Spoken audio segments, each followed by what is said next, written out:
has made ruling the Indians easier. As a matter of fact, some of the leaders have realized that we are cleverly dividing them into groups for our own benefits.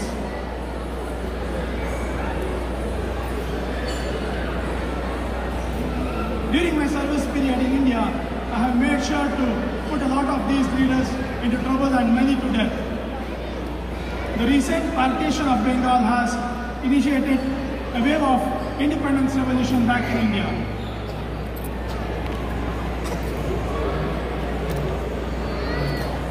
All that I care about is the revenue that the British government gets on a timely basis so that I can live with lot of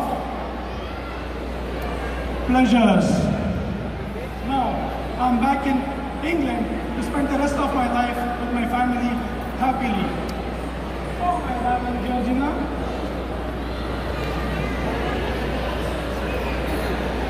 Hey, look who is back to England.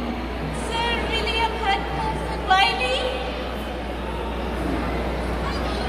In your absence, I have sponsored education to all the Indian youth in Britain, so they be loyal to our government and be disconnected from India. Wonderful, honey. I'm so happy about it.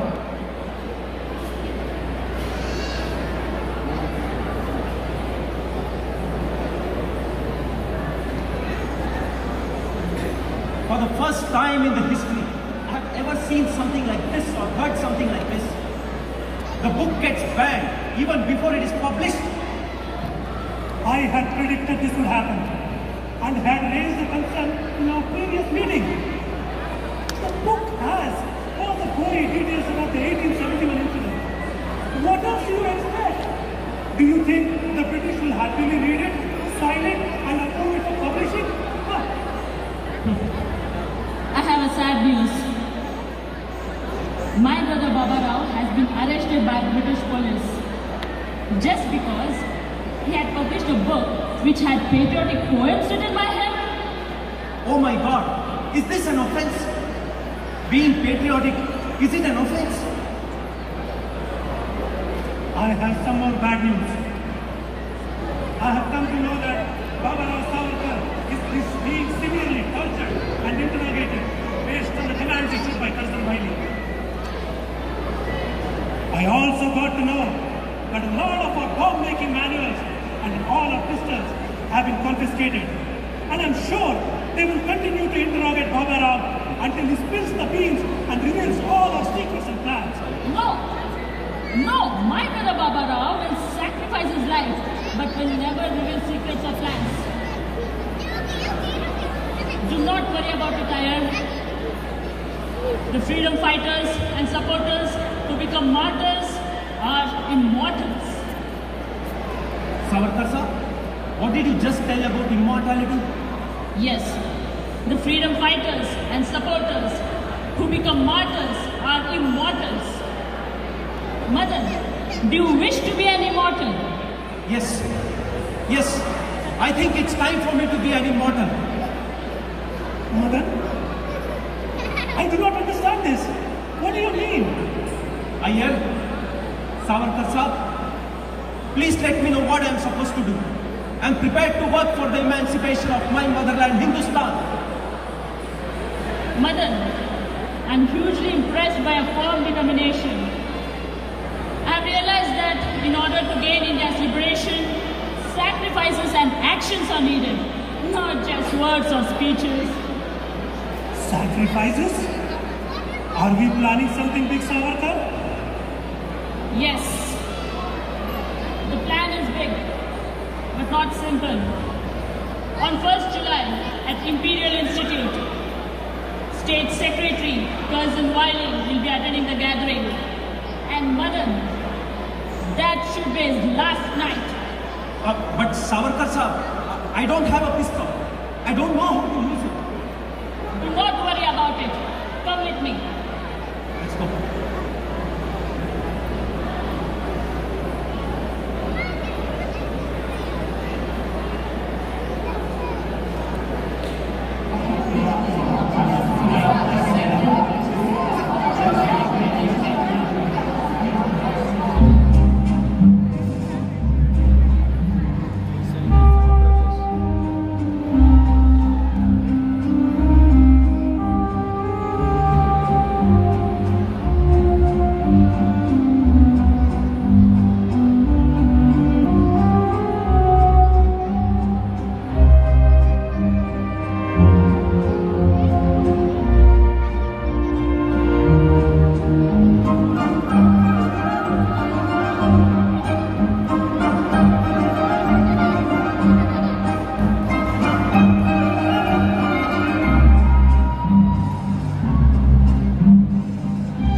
to see you here.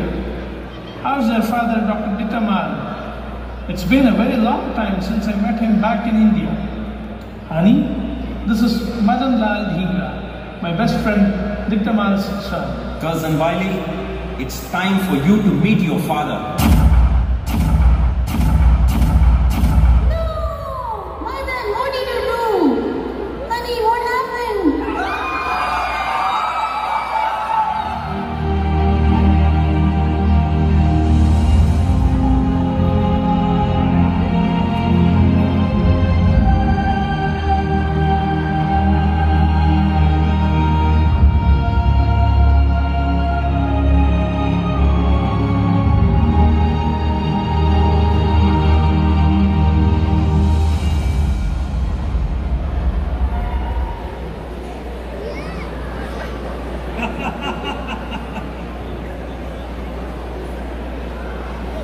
Cousin Wiley's assassination by Madan Lal Dhingra has come like a shock to London.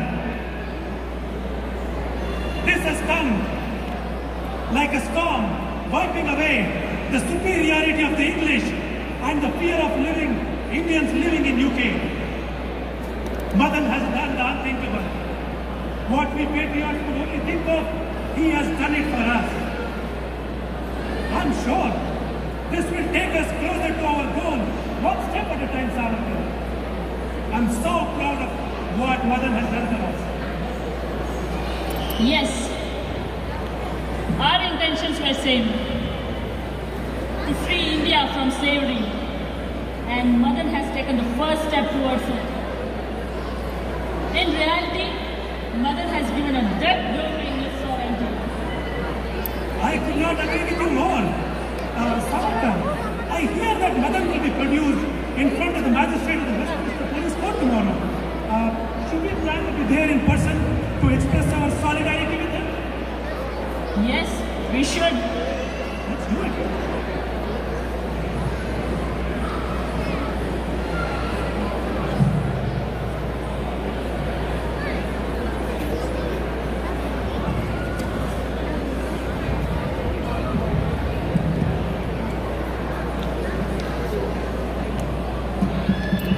Good morning.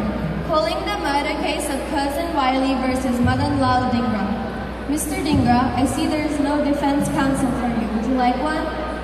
No, I do not want anyone's favor. The prosecution has the burden of proving the guilt of the defendant beyond a reasonable doubt. This burden remains on the prosecution through the trial. The prosecution must prove that a crime was committed and that the defendant is the one who committed the crime. Defense, you may proceed with your argument.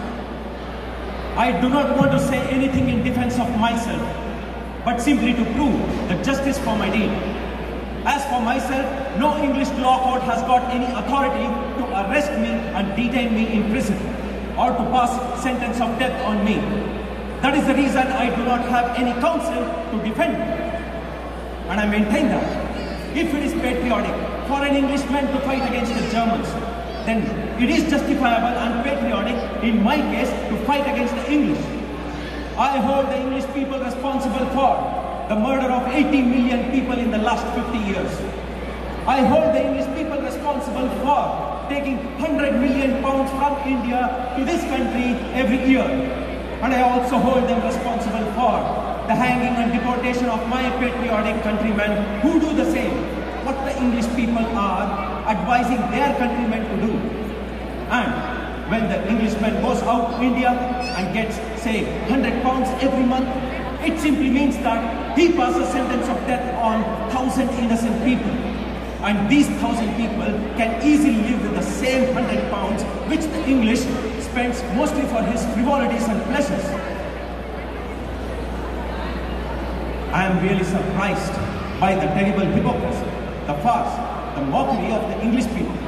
They boast as they are the champions of oppressed humanity, the people of Congo, the people of Russia.